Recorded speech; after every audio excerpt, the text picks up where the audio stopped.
Hi, I'm E.D. Lewis and welcome back to my channel, and it's time for another tag video. Now, I did have a little bonus tag last week by the time this video is going up.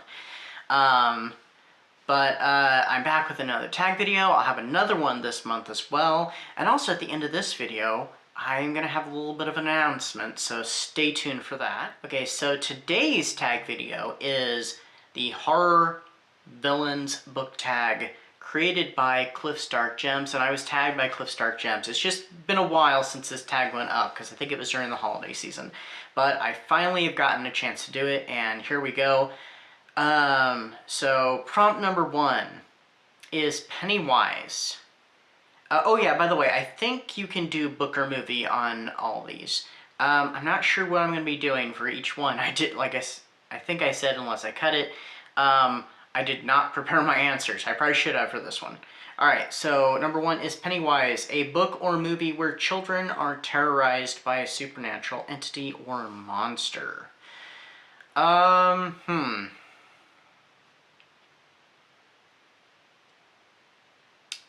I should have prepared for this one. Supernatural entity or monster. For some reason, it is the only thing popping in my head, but I don't want to use it as my answer. So, You know what? Okay.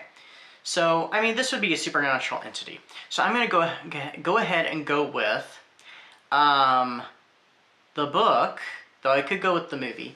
The book Hocus Pocus and the all-new sequel, because it does cover the original Hocus Pocus, as well as it covers a alternate sequel before we got the Hocus Pocus 2. So, you know, with the kids being terrorized by the Sanderson sisters, and then in the second half, it's their descendants that are being terrorized by the Sanderson sisters and other things as well. Alright, number 2 is Dracula, a book or movie that does something original, different, and deviates from the usual vampire tropes. This is a book that I read last year, and I talked about it a bunch. It's actually right here on my shelf, and it is In Nightfall by Suzanne Young. It takes the, similar tropes that you see in The Lost Boys, but also takes the vampires, a little Buffy-like, and kind of turns it on its head just a little bit. Especially with the whole backstory of the town and how it all connects to the vampires. It's something a little different, so I really like that. Alright, number 3, Hannibal Lector, a horror book or movie where food is central to the story or an interesting subplot. We're going to go with a movie this time, and it is Sweeney Todd, the Demon Barber of Fleet Street, directed by Tim Burton, starring Johnny Depp and Helena Bonham Carter, and a few others, and I'm blanking. Oh, Alan Rickman was who I was trying to think of. Food does play kind of a, I would say, a subplot to it. I mean, it is interwoven to the main plot, but it's not immediate. The main plot is revenge. But, I mean, food does become a subplot to it, with the meat pies. If you've seen it, you know.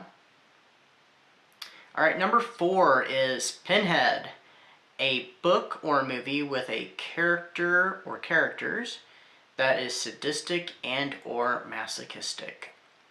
I don't think I have an answer for that, to be honest. So I'm just going to go ahead and go with The Hellbound Heart, which, Pinhead is from. He's just not called Pinhead in the novella. He's called Pinhead. Actually, not even in the movie is he actually called Pinhead. It's not till later on that he gets that name, and I guess Clive Barker, the author and the director of the original film and the novella, is not fond of that name. It was more of a nickname, but then it stuck. But yeah, I'm going with The Hellbound Heart. Alright, 5, Norman Bates, a book or movie where a child has a twisted, perverted, and or disturbing relationship with a parent. I feel like when I was reading these questions a while back, I did have an answer for this, but at the moment, I'm blanking.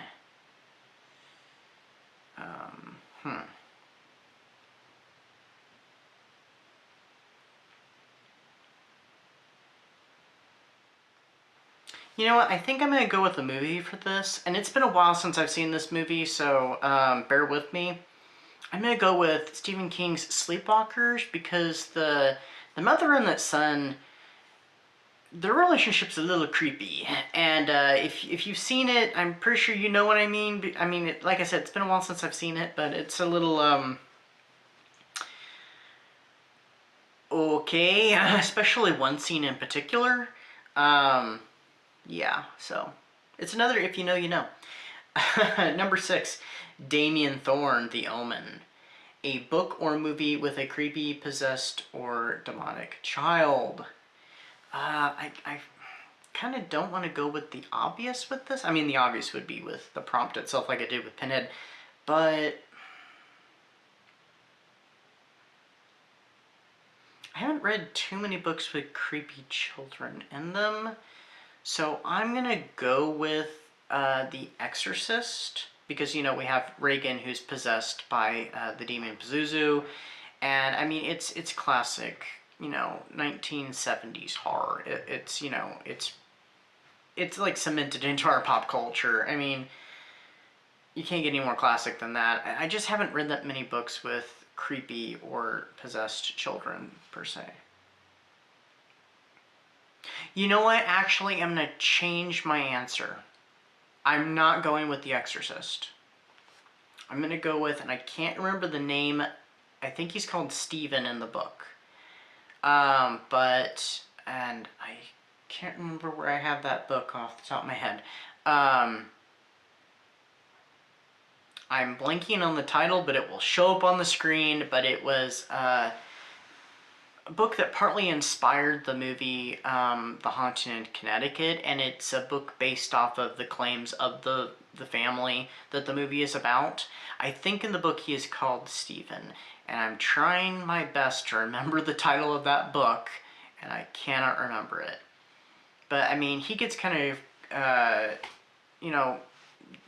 One, he does get possessed, and there's also, he goes kind of down a dark path, so things get a little creepy.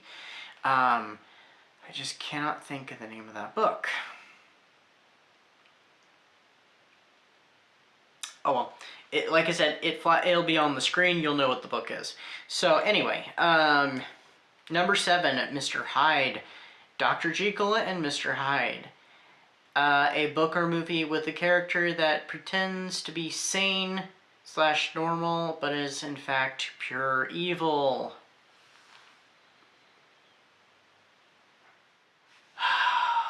I don't know.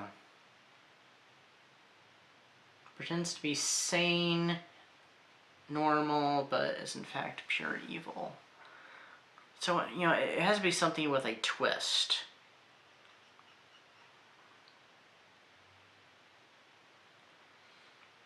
Would Mrs. White from Carrie count for this? Because, I mean, I think she pretends to be normal, though I'm pretty sure everybody in the town thinks she's crazy, which, I mean, she is. Does she count? If she counts, then that's my answer. If she doesn't count, then I don't have an answer for this. It's just I'm blanking right now. I don't know why. Alright, number 8 is Jaws, a book or movie about real creatures that wreak havoc on a community.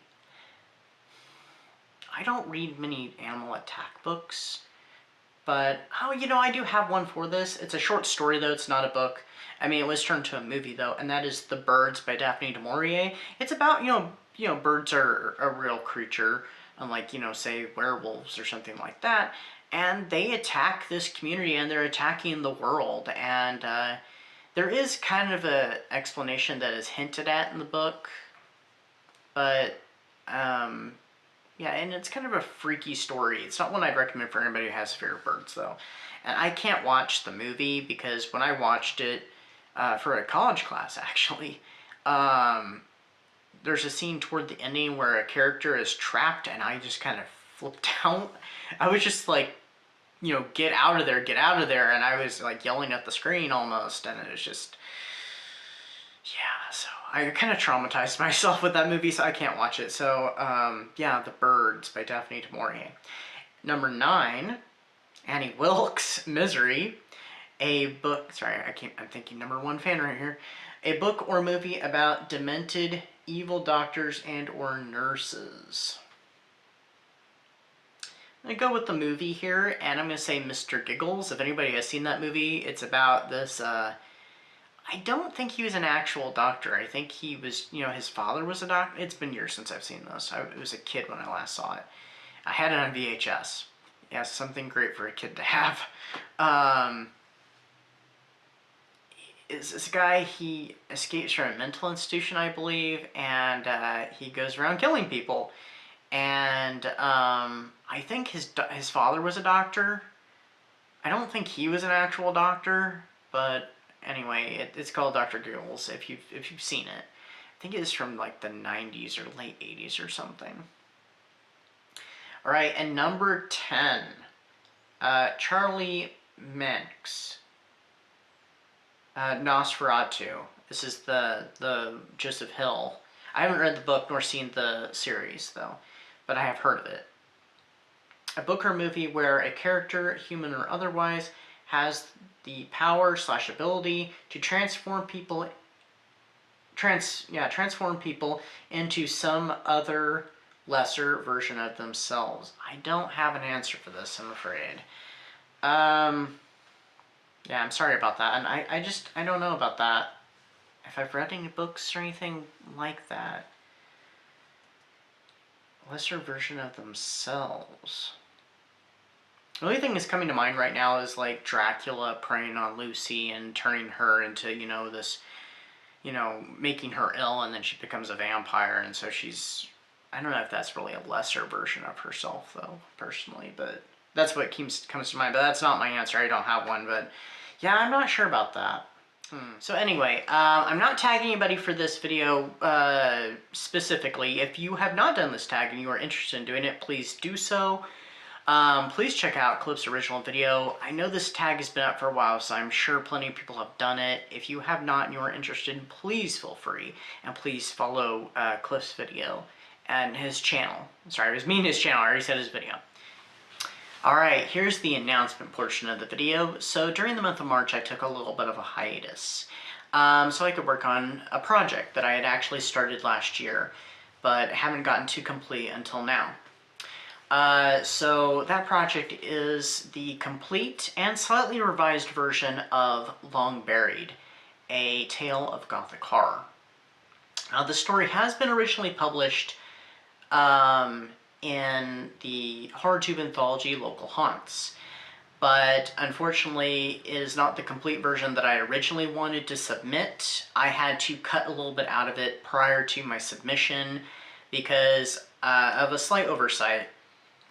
I had forgotten what the length requirements were for the story, and so I wrote a story that was a little too long, so I had to make some quick edits, and I had to cut some of actually some of my favorite parts from the story. So I've reintegrated them in, and yeah, so this is Long Buried, the complete and slightly revised version, because I did make one little correction to it. Due to the things that were going on in 2020, I was a little hopeful for the future, and since some of those things have not exactly panned out, I did tweak them slightly for the story, but for the most part, that section is mostly the same. The story will be published in both Kindle and paperback on June 4th. I'm planning for pre-order for the Kindle by the end of this month. I'll have more details coming in future videos. But yeah, so I'm very excited to have the story in its complete edition. Something I've wanted for a while, that I thought, you know, someday I will, you know, work those parts back into it, and now I have. So anyway, until next time, stay safe, stay spooky, and I'll see you then. Bye bye.